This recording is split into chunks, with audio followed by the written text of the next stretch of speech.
खान की गर्दन तक गए हैं, वो हाथ मैं अपने हाथों से उखेड़ दूंगा। पाकिस्तान के वजीर आजम पे बढ़ने वाला हाथ रोकना होगा। हाँ, मेरा इख्तिलाफ है इमरान खान से, मैं उसकी सियासत से एग्री नहीं करता, लेकिन वो मेरे मुल्क का वजीर आजम रहा है। चाहे अड्याला में उम्मत का लीडर बैठा है, मलंग आदमी बैठा है, माफ कर देगा, उससे बात करो, फिर पाकिस्तान चलेगा।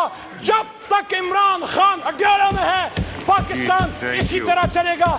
अस्सलाम वालेकुम नाजरीन, मोहम्मद अली खान ने तारीख रकम कर दी। असेंबली में आते ही बड़ी ताकतों को खबरदार कर दिया, जो इमरान खान की तरफ हाथ बढ़े वो हाथ मैं उखाड़ दूंगा। मोहम्मद अली खान ने सबकी बोलती ही बंद कर दी। आए नाजरीन, सबसे पहले ये जबरदस्त और सनसनीखेज वीडियो देखते हैं, फिर इसके ऊपर बात करेंगे। चैनल को लाजमी सब्सक्राइब कर लें।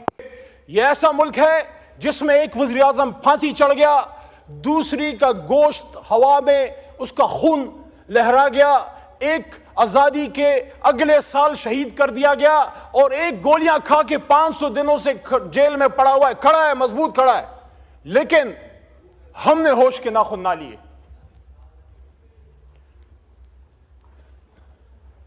मैं समझता हूं जनाबे चेयरमैन साहब कि कोई भी सियासतदान हो, सियासतदान गोली नहीं मारता, सियासतदान बात करता है। सियासतदान की खूबी यह है कि वो बगैर लड़े आपको मुल्क दे देता है। वो पीछे तस्वीर लगी है, घोड़े पे बैठ के हाथ में बंदूक था, में पाकिस्तान आजाद नहीं हुआ था। पाकिस्तान एक पॉलिटिकल वर्कर ने कलम की ताकत से एक बैरिस्टर लिंकन जिन के उसने हमें हासिल करके दिया था। अफसोस उसकी सिर्फ तस्वीर पीछे लगाने के लिए हमने रख छोड़ी है और माल पानी बनाने के लिए रख छोड़ी है। कहते हैं कायद-ए-आज़म दो तो काम होगा। शर्म नहीं आते हमें? यहां बड़ी बड़ी पॉलिटिकल लेगेसीज हैं और सबका मुझे एहतराम है, क्योंकि ऐसे नहीं बनती, कुर्बानियों से बनती है।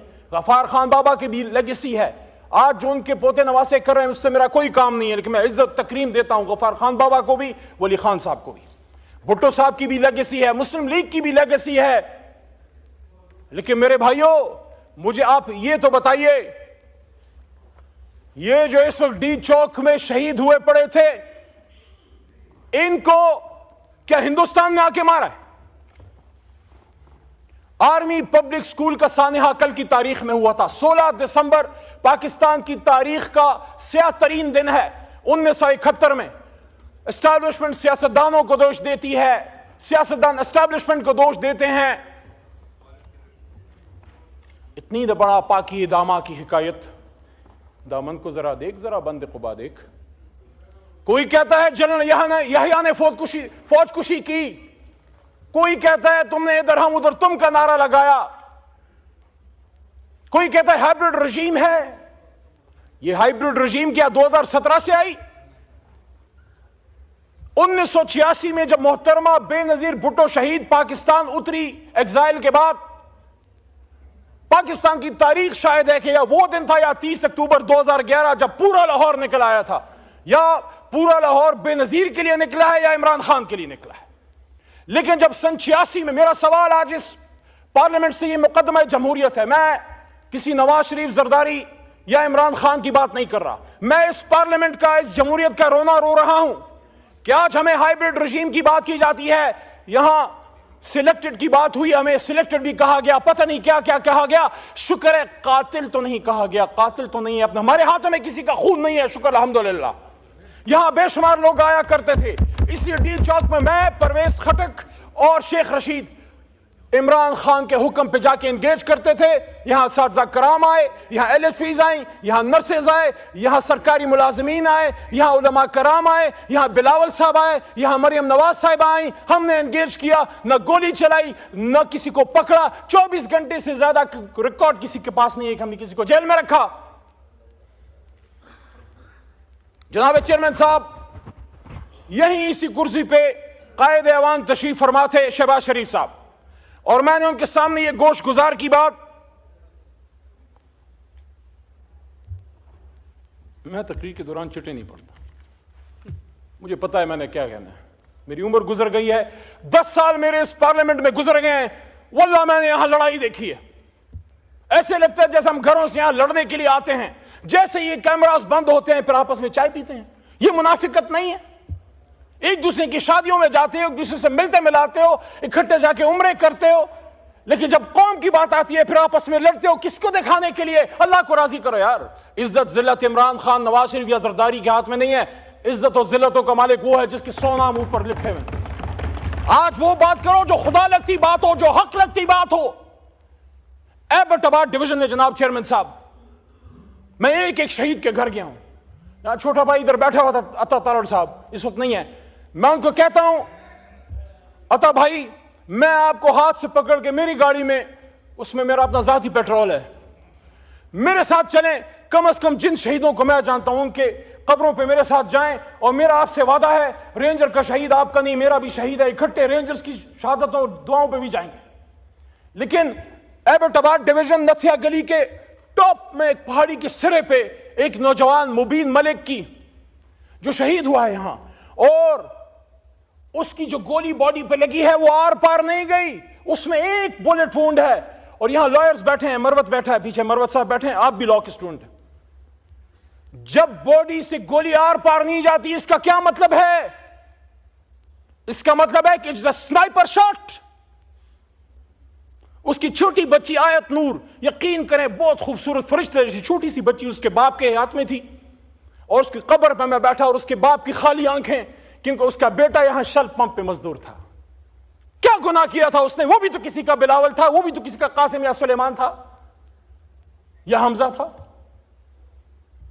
एबटाबाद का अब्दुल कादिर, उसका छोटा बेटा हिजबुल्लाह, रात के अंधेरे में जब आग हमने जलाई, उनके घर में बैठने की जगह नहीं है। एबटाबाद की सर्दी का आपको पता है, खुले आसमान तले आग जला के हमारे साथ वो बैठे हुए थे। उसका छोटा बच्चा हिजबुल्लाह जो मदरसे और स्कूल में पढ़ता है, सवाल करता है कि मेरा बाप क्यों मरा? आर्मी पब्लिक स्कूल में तो दहशतगर्द आए थे, यहां कौन आया था मेरे भाई? यहां कौन आया था? पार्लियामेंट के सामने ला इलाहा इल्लल्लाह मुहम्मदुर रसूलुल्लाह के सामने यहां गोलियां चल रही थी। यहां में कहा जाता है नहीं मारा तो किसने मारा? Forget about this point that they were the workers of Pakistan Tehreek-e-Insaf. They were Pakistanis, and according to the Constitution of Pakistan, Article 9. Article 9, और मैं अप्रिशिएट करता हूं यहां आज राना सनाउल्लाह ने, राना साहब ने अच्छी बात की है कि दोनों तरफ जो शहीद हुए हैं उन सब के लिए इन्ना लिल्लाहि व इन्ना इलैहि राजिऊन पढ़नी चाहिए। मैं पढ़ चुका हूं। ये दोनों तरफ के नहीं है, ये एक तरफ के हैं। काश हम समझ पाए, हुजूर सल्लल्लाहु अलैहि वसल्लम की हदीस का मफहूम है कि वक्त तुम पे ऐसा आएगा कि मारने वाला भी मुसलमान और मरने वाला भी मुसलमान। लेकिन मेरे भाइयों, मेरे पाकिस्तानियों, मेरे चेयरमैन साहब, आप खुद एक ऐसे सूबे से हैं जो हमेशा मुश्किलात का शिकार रही है, एक ऐसे शहर से हैं जहां हमेशा खून की होली खेली गई है। मुझे जिस चीज का दुख है बतौर पाकिस्तानी, आप सब मेरे भाई हैं, मेरे किसी से नफरत नहीं है। वहां जिस सीट पे अता तारड़ बैठे हैं, वहां मैंने जब 9 अप्रैल की रात स्पीच की थी, आप इधर 170 बैठे हुए थे। मुझसे अक्सर पूछा जाता है तुम्हें डर नहीं लग रहा था उस रात? तुम अकेले थे और ये 170 थे। मैंने कहा मैं उनको दुश्मन नहीं, सिर्फ एक सियासी मुखालिफ समझता हूं, मुझे उनसे कोई डर नहीं था। लेकिन मुझे जिस चीज का दुख है वो ये है कि जो यहां डी चौक पे शहीद हुए हैं आगा साहब, उनकी न सिर्फ जान गई है बल्कि उनका मान भी टूटा है। मैं दिल के दर्द से ये कह रहा हूं, उनको ये पता था कि गिरफ्तार हो जाएंगे, आंसू गैस चल सकती है, लाठी चल सकती है, हाथ पैर टूट सकते हैं, लेकिन जो गोली हमने इनको हिंदुस्तान पे चलाने के लिए दी है वो मेरे सीने से आर पार कभी नहीं होगी, कभी नहीं होगी, कभी नहीं होगी। ये गोली तो उन लोगों के लिए हमने तुम्हें दी है कि जो लोग श्रीनगर में मुसलमानों का खून बहाते हैं, ये गोली पाकिस्तानियों पे चलाने के लिए नहीं, ये गोली पाकिस्तान और इस्लाम के दुश्मनों पे चलाने के लिए है। और आज हमसे बात की जाती है कि बताओ, हमारे पश्तो में कहते हैं मड़ुम शुमो पढ़ुम शुम, मार भी दिया और मैं ही गुनहगार। मुगल नयम ची गमुन तबजाड़म, मरवत से तो पे पोएगी मुगल नयम ची जख्मुन तबजाड़म, खपल इंतकाम पपर हरुद किरान गाड़म, ज पुख्तुन ची लग दमशम लग समशम, द जरे हिसाब बदर नगवाड़म, वकुल जाल हक वज़ाक़ अल बातिल अल बातिल काना ज़हूक़ा। मुज़ाकरात निकल आएगा, इमरान खान भी इंशाअल्लाह 500 दिनों से खड़ा है। हम मुज़ाकरात की भीख नहीं मांगते। अगर तुम समझते हो कि उसका अंदर रख के मुल्क चला सकते हो, चला के देख लो। हम एक मुतालबा करते हैं, डी चौक के खून का इंसाफ चाहिए, हमें और कुछ नहीं चाहिए। मुझे भी साथ इमरान खान के अंदर डाल दो। 78 दिनों तक रहा हूं मैं। ख्वाजा साहब ने कहा ना, मैं उस बात से एग्री करता हूं। ख्वाजा आसिफ ने कहा कि इज्जत से जेल गुजारनी चाहिए। 78 दिन तक रहा हूं। एक ऐसे आदमी का पोता हूं जिसने पाकिस्तान बनाया था, इस आदमी के साथ जेल का दुख नहीं। जिस कोठरी में 6x8 में मुमताज कादरी को आपने रखा, उसमें मैं रहा। पेशावर जो मेरा अपना शहर है, जहां पला बड़ा हूं, वहां सूफी मोहम्मद को, तहरीक नफाज शरीयत मोहम्मदी के सूफी मोहम्मद बरहूम साहब को जिस 6x8 की कार कोठरी में रखा, मैं भी उधर रहा हूं। मैंने भी कभी ये बात असेंबली के फ्लोर पे नहीं की, लेकिन ख्वाजा साहब ने बात की है तो मैं भी कह रहा हूं, हमने भी जेल काटी है, जवां मर्दी से काटी है। लेकिन मुझे दुख उस दिन हुआ जब अपने मर्दान में, जब मेरे तमाम 3 MPOs खत्म हुए, तो जो मेरे सामने चार्जशीट रखी गई, उसमें आर्मी एक्ट था, उसमें सीक्रेट एक्ट था, उसमें ATC था। देयर अंडरस्टैंडिंग, ये दोनों वकला और पीछे काकड़ साहब भी शायद बैठे हैं, वो भी समझते हैं। क्या पाकिस्तान बनाने वाला अली मोहम्मद, क्योंकि अगर मेरे दादा या आपके नाना ने पाकिस्तान बनाया तो हमने बनाया, क्या वो सीक्रेट एक्ट यानी पाकिस्तान से गद्दारी का मुजरिम होगा? क्या वो दहशतगर्द है? वो मर्दान जिसने मुझे 3 बार इज्जत दी, उस वक्त 2 बार पास हुआ था। आपने मुझ पे, मेरे मर्दान में दहशतगर्दी और मुझसे गद्दारी का फतवा लगाया। उसके चंद महीने बाद मर्दान ने मुझे 1 लाख से ज्यादा वोट देके वापस इधर से ऐवान में भेज दिया। देखिए, खुदा लगती बात करें, ये पाकिस्तान मगरिबी पाकिस्तान वालों ने नहीं, मशरिकी पाकिस्तान वालों ने बनाया था। नाजरीन, आज की तकरीर में एक अहम नुक्ता बार बार सामने आया और वो था जमहूरियत पार्लियामेंट की बालादस्ती और सियासी इख्तलाफात के बावजूद एक दूसरे के बुनियादी हकूक का एहतराम। खिताब करने वाले रुकन ने कहा कि सियासत में गिरफ्तारियां कोई नई बात नहीं। माजी में मुख्तलिफ सियासी जमातों के रहनुमा और कारकुन भी जेलों में जाते रहे हैं, मुश्किलात बर्दाश्त करते रहे हैं और अपने नजरियात के लिए कुर्बानियां देते रहे हैं। इनका मौक़िफ़ था कि सियासी जद्दोजहद में सख्त हालात आते हैं, लेकिन इन हालात का सामना आइन और कानून के दायरे में रहकर किया जाना चाहिए। इन्होंने इमरान खान का जिक्र करते हुए कहा कि सियासी इख्तलाफ अपनी जगह, लेकिन वो इस मुल्क के साबिक वज़ीर आज़म हैं, इसलिए इनके साथ पेश आने वाले वाक़यात और इन पर होने वाले हमलों की शफाफ तहकीकात होनी चाहिए। इनका कहना था कि आज बहस सिर्फ एक शख्सियत की नहीं बल्कि पूरे जमहूरी निज़ाम की है।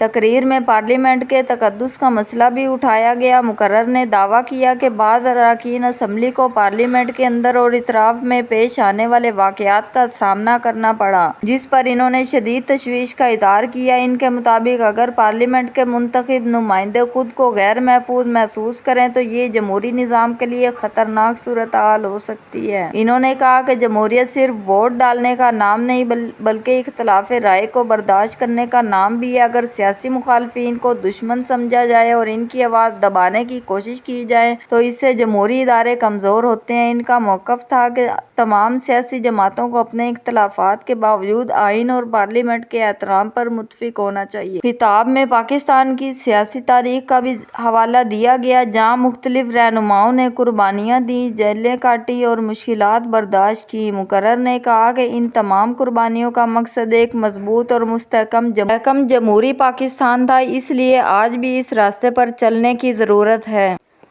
नाजरीन, अब आपकी क्या राय है? अपनी कीमती राय वीडियो के कमेंट सेक्शन में हमें दें और मुझे दें इजाज़त। अल्लाह हाफिज़।